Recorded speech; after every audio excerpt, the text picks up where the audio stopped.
باطن کی پاکیزگی تبھی ممکن ہے کہ جب انسان آخرت کی طرف متوجہ ہو. جو شخص آخرت کی طرف متوجہ نہیں ہے اسے خدا کا خوف نہیں ہے. جسے خدا کا خوف نہیں ہے وہ دنیا میں کوئی بھی چیزوں کو اس طرح انجام نہیں دے گا. اسی لیے اسلام یا قرآن کی تعلیمات بار بار انسان کو آخرت کی طرف متوجہ کراتی ہے.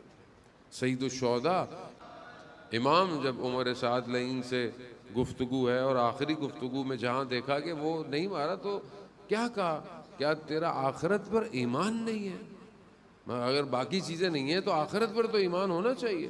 لیکن جب انسان آخرت سے ایمان ہٹ جائے تو پھر انسان اپنے وقت کے امام کے قتل کے لیے اپنے آپ کو آمادہ کرتا ہے. وہ یہ کتنا خطرناک ہے, اور یہ چیز آہستہ آہستہ انسان کے وجود میں پینیٹریٹ کرتی ہے. آپ یہ نہ سمجھیں کہ یہ جو لوگ کربلا میں آئے تھے یہ لوگ پہلے دن سے ایسے تھے, نہیں. شمر جو ہے وہ امیر المومنین علیہ السلام کے ساتھ ایک جنگ میں امام کے ساتھ ہے. اب آپ خود تصور کریں کہ جو امام کے ساتھ ہوگا لیکن یہاں کہاں پہنچ گیا. اور اسی طرح صدر اسلام میں کتنے لوگ, اور یہ جو کوفہ سے لوگ آئے تھے یہ شام سے تھوڑی آئے تھے, لوگ کوفہ سے آئے تھے. شام سے تو حکم آیا تھے تو لوگ کوفہ والے تو امام کا انتظار کر رہے تھے. لیکن کیا ہوا ایسا, یہ چیزیں آہستہ آہستہ انسان کو برباد کرتی ہیں. انسان اپنی جب نفس کی خواہشات پر پیروی کرنے لگتا ہے پھر اسے پتہ نہیں چلتا کہ کب وہ حیوانیت میں تبدیل ہو جاتی ہے. اس لیے کہتے ہیں کہ انسان کو اپنے نفس پر کنٹرول کرنا چاہیے. اللہ تعالیٰ نے جو تعلیمات اسلام کے ذریعے سے ہمیں کیا, روزہ کیوں کہا ہے؟ روزہ مگر خدا کو ہمارے بھوک اور پیاس کی ضرورت ہے نہیں, وہ ہمیں ایک مہینہ ایسا دیتا ہے کہ پریکٹس کرو. کس کی؟ حلال سے بھی اپنے آپ کو روکو. حلال سے روکتا ہے نا رمضان میں. وہ یہ پریکٹس کیوں دیتا ہے؟ تاکہ انسان کا نفس مضبوط ہو سکے. آج کی دنیا جسے کہتی ہے کہ انسان کی ول پاور اسٹرانگ ہونی چاہیے, یہ ول پاور کس چیز کے لیے ہے؟ یہ ارادہ انسان کا کس چیز کے لیے؟ صرف ظاہری چیزوں کے لیے نہیں. آج کا جوان جس مشکلات سے گزر رہا ہے, اگر اسے خوف خدا نہ ہو, آخرت کا خوف نہ ہو, تو کیا تنہائی میں وہ اپنے آپ کو گناہ سے روک سکتا ہے؟ نہیں روک سکتا. کون دیکھ رہا ہے؟ کوئی بھی نہیں دیکھ رہا. پیسے خرچ ہو رہے ہیں وہ بھی نہیں ہو رہے. اب تو برائی آسان ہو گئی اور سستی ہو گئی ہے. پہلے زمانے میں اگر وہ خدا نخواستہ کو برائی کام کرنے جاتا تو اسے بڑی دور جانا پڑتا تھا. ابھی تو نہیں ہے ایسا. کیا چیز ہے جو انسان کو بچا سکتی ہے؟ وہ صرف اس کے اپنے نفس کی تربیت ہے. انسان کو پتہ ہی نہیں ہے کھا کیا رہا ہے, حلال ہے کہ حرام ہے, اور انسان دیکھ کیا رہا ہے. وہ آج معاشرہ کتنا بگڑ گیا ہے کہ نہ حرام کا پتہ ہے نہ حلال کا پتہ ہے. انسان حرام حلال سمجھ کے کر رہا ہے. اس کو یہی نہیں پتا کہ معاشرے میں جو ہو رہا ہے, جو چیزیں معاشرے میں پینیٹریٹ کر گئی ہیں, نفوذ کر گئی ہیں, اسے جب اسے لقمے کا نہیں پتا کہ وہ جو کھا رہا ہے صحیح ہے, تو پھر سب سے پہلی چیز جو انسان کے وجود پہ اثر کرتی ہے وہ کیا ہے؟ لقمہ ہے. مگر ہم بھول گئے کہ سید الشہداء روز عاشورہ کیا کہتے ہیں کہ تمہیں میری آواز سمجھ میں نہیں آئے گی. کیوں؟ کیونکہ تمہارے شکموں میں حرام لقمہ ہے. اور یہ ایک لقمہ انسان کے وجود کو برباد کرتا ہے. سب سے پہلے اس کا باطن, اس کا اندر خراب ہوتا ہے. کاظم کربلائی کم نو قبرستان جو بی بی کے حرم کے سامنے ہے, وہاں پر ان کا مرقد ہے. گاؤں دیہات کے رہنے والے ہیں, کسان ہیں, لیکن پاکیزگی, گندم بھی لینی ہے تو زکوٰۃ دینی ہے. اسی حالت میں, لیکن پڑھے لکھے نہیں ہیں, ایک عام لے مین بالکل جیسے ہوتا ہے. اور وہاں پر ایک حرم تھا, وہاں پر رات دن میں سو گئے, تھکے ہوئے تھے, تو خواب میں دیکھا کہ دو جوان آئے ہیں اور انہوں نے کہا کہ قرآن کی تلاوت کرو.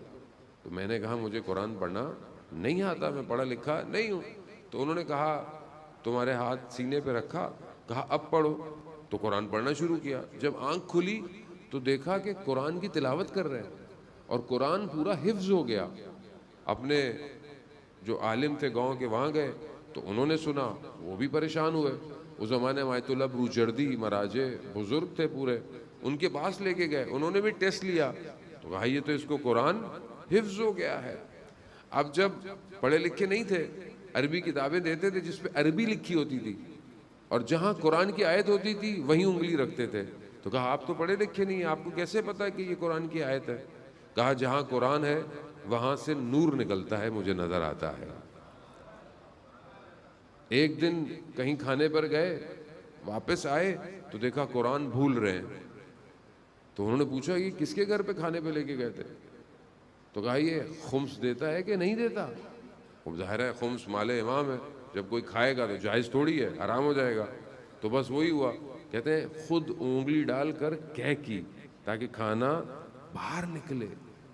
وہ حرام لقمہ بہت خطرناک ہے. جانے آج جو معاشرے میں برائی پھیل رہی ہے، بے حیائی، بے پردگی، ٹی وی ڈرامے جو آپ دیکھ رہے ہیں ماشاءاللہ، حرام تعلقات، آہستہ آہستہ جو معاشرے میں نفوذ کیا جا رہا ہے، تعلیمی اداروں کے جو حالات ہمارے چل رہے ہیں، جوان نشوں کی طرف جا رہا ہے، یہ کیا ہے؟ حرام لقمہ. اسی لیے خاص طور پر جوانوں کو اپنے آپ کو بچانے کی بہت. بزرگ تو ماشاءاللہ بزرگ ہیں، انہی کی محنت سے آج یہ مجلس و عزاداری قائم اور دائم ہے. لیکن جوان نعمت ہے پروردگار کی. اگر یہ اپنے آپ کو نہیں سمجھا تو قومیں برباد ہونا شروع ہو جاتی ہیں. اگر ہم چاہتے ہیں کہ ہم اپنے نفس کو پاک رکھیں تو بہرحال چند چیزیں انسان اپنی ریگولر زندگی میں اسے استعمال کرے. پہلی چیز کہ انسان ہر وقت وضو کی حالت میں رہے. وضو کی حالت میں رہنے میں کوئی پیسے نہیں لگتے، آپ کو خرچہ نہیں ہے، کوئی ایکسٹرا برڈن نہیں ہے. آپ کا وضو جاتے ہیں، آپ واش روم جائیں وضو کر لیں، تھوڑی سی مشقت ہی ہے نا.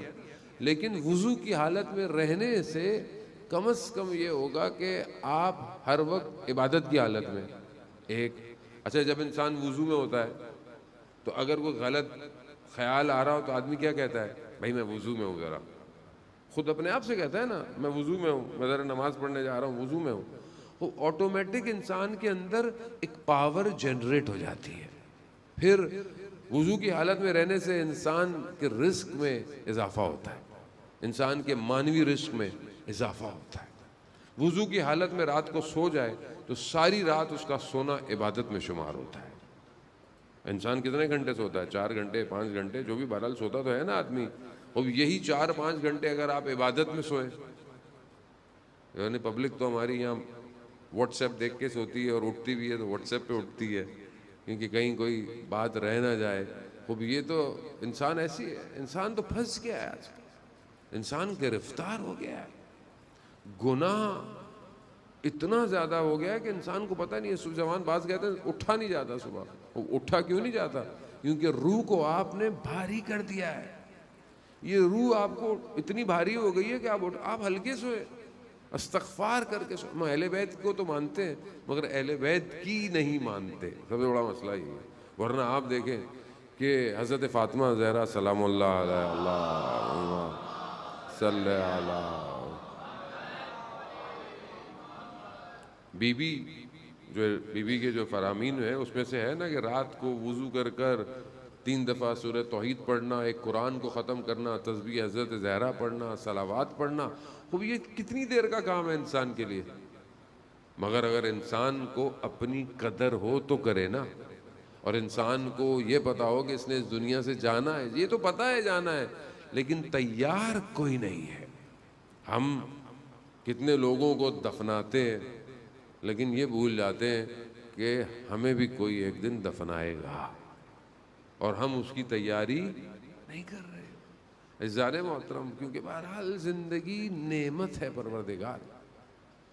دنیا کی امیر المومنین علیہ السلام نے جو دنیا کی مذمت کی ہے، ابن عباس کہتے ہیں کہ میں مولا کی خدمت گیا، مولا خیمے میں بیٹھے ہوئے اپنے نالین مبارک کو پیوند لگا رہے. میں نے کہا مولا عرب کے سردار آپ سے ملنا چاہ رہے ہیں اور آپ یہ کیا کر رہے ہیں؟ تو امام نے اپنے جو ہے وہ نالین کو دیا اور کہا کہ دنیا کی حکومت میرے نزدیک اس جوتی سے بھی کم تر ہے. یعنی امام علی کو دنیا کچھ نہیں، لیکن جہاں امام دنیا کی مذمت کر رہے ہیں وہاں اسی دنیا کو اپرچونٹی قرار دیا ہے.